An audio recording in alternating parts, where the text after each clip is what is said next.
हाँ मेरे दोस्तों, स्वागत है आपके अपने YouTube चैनल चंदन ऑनलाइन क्लासेस पर।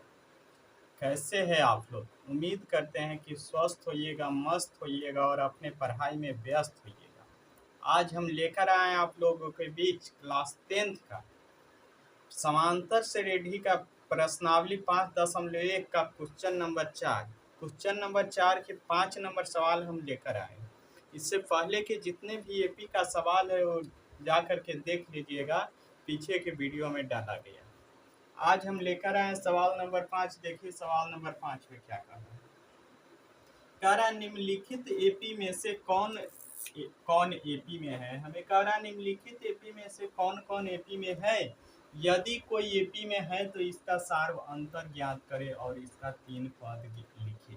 मतलब अगर एपी में होगा तो सार्व अंतर निकालना और 3 आगे का पद लिखना है, और एपी में नहीं होगा तो कोई बात नहीं है, वहीं पे छोड़ देना। तो सबसे पहले हम इसको पहचानेंगे कि एपी में है कि नहीं। तो कैसे पहचानेंगे जो देखिए सबसे पहले हम क्या लिखेंगे हल। और हल में हम क्या करेंगे, पहचानने के लिए हम D1 D2 निकालेंगे। क्या निकालेंगे? D1। तो D1 बराबर D1 मतलब कि हमको निकालना है क्या चीज, D1 किसको बोलते हैं? तो सारवंतर।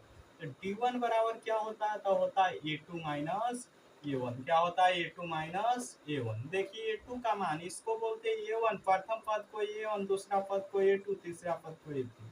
तो A2 मतलब दूसरा पद हमें दिया है 0.22, 0.22 माइनस A1 का मान कितना दिया? 0.22, 0.22। अब घटाएंगे तो देखिए इसको हम कैसे घटाएंगे। यहाँ पे अगर आपको समझ में नहीं आएगा तो हम यहाँ पे लिख लेते 0.22 में से 0.2 हमें घटाना है। दशमलव के सामने दशमलव लिखिएगा और ऊपर में दशमलव के बाद 2 अंक है, नीचे 2 अंक नहीं था, हम 0 देके 2 अंक उड़ाएंगे। अब घटा दीजिए, 2 में से 0 घटाएंगे 2 बचेगा, 2 में से 2 घटाएंगे 0, दशमलव है तो दशमलव देंगे, और 0 में से 0 गया तो 0 ही बचेगा। मतलब घटाने पर कितना आया था आप कहिएगा सर? 0.02 आया। कितना आया था? 0.02 आया। D1 का मान हमें निकल गया। उसके बाद हम क्या निकालेंगे? तो D2 निकालेंगे। क्या निकालेंगे? D2। तो D2 बराबर क्या सूत्र हो जाएगा? तो D2 बराबर होगा आपका A3 माइनस A2। क्या होगा? A3 minus A2। A3 A1 A2 A3, A3 का मान हमें दिया 0.222 माइनस A2 का मान हमें दिया है 0.22। और देखिए घटाएंगे तो हमें 0.222 में से घटाना 0.22 और यही घटाना, नहीं कुछ। यहाँ 0 2 में से 0 गया तो 0 2 में से 2 गया, 0 2 में से 2 गया, 0.0। कितना बचा? तो हमें बचा 0.002। अब देखिए D2 का मान हमें निकला 0.002 और D1 का मान निकला 0.02।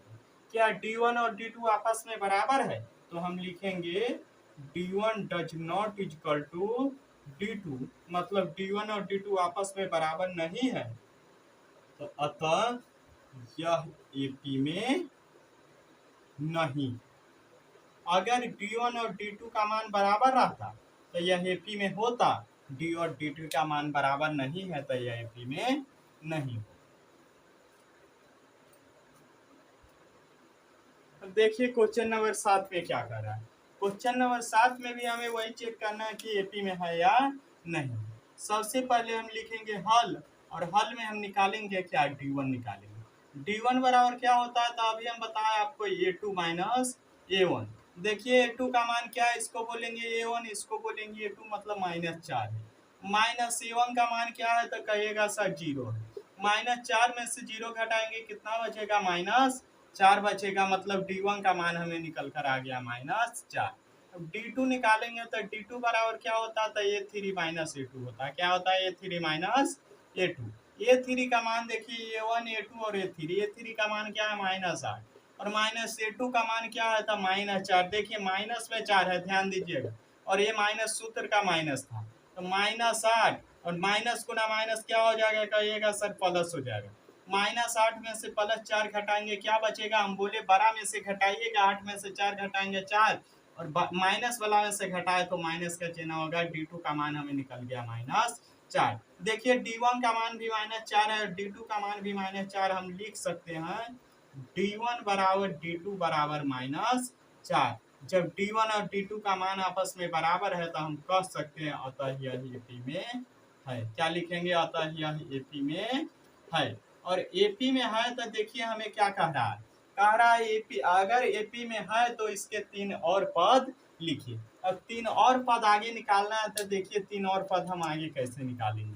बने रहिए और देखते रहिए, बहुत ही आसान विधि से कैसे निकालेंगे। तो हमें A1 A2 A3 A4 दिया, मतलब हमें A5 निकालना है। A5 बराबर क्या होता है? तो हम आपको बताएं कि A प्लस और इससे एक कम D होता है, मतलब 4D हो जाएगा। तो A का मान क्या है? तो देखिए A का मान है 0 और प्लस 4 गुना D का मान क्या है? तो आप कहिएगा सर देखिए D का मान है -4, तो -4 तो 0 और प्लस गुना माइनस क्या हो जाएगा? माइनस, और 4 गुना 4 क्या हो जाएगा बउआ? 0।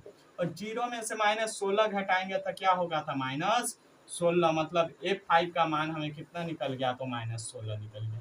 उसके बाद हम निकालेंगे A6। A6 बराबर क्या होगा? तो A6 बराबर होगा A प्लस 5D। क्या होगा? A plus 5D। A का मान क्या है? तो A का मान है 0 और प्लस 5 गुना D का मान कितना है? तो -4। 0 और प्लस गुना माइनस माइनस हो जाएगा, 5 चौका 20। 0 में से 20 घटाएंगे -20 ही रहेगा, मतलब A6 का मान हमें निकल गया -20। और A7 निकालेंगे तो A7 बराबर क्या होगा? तो A प्लस 6D। A का मान है 0 प्लस 6 गुना D का मान हमें कितना है? तो -4 दिया है। तो 0 प्लस गुना माइनस माइनस हो जाएगा और 6 चौ 24 हो जाएगा। 0 में से 24 घटाएंगे -24 बचेगा, इसीलिए A7 का मान हमें कितना निकल कर आया? A7 का मान हमें -24 निकल कर आ गया। यही हो गया आपका आंसर। उम्मीद करते हैं कि आपको समझ में आया होगा। अगर समझ में आया होगा तो वीडियो को लाइक कीजिएगा, और अभी तक हमारे चैनल को सब्सक्राइब नहीं किए तो चैनल को सब्सक्राइब कीजिएगा। और वीडियो कैसा लगा कमेंट करके हमें ज़रूर बताइएगा। जब तक के लिए इतना ही, मिलते हैं फिर अगली वीडियो में। जय हिंद।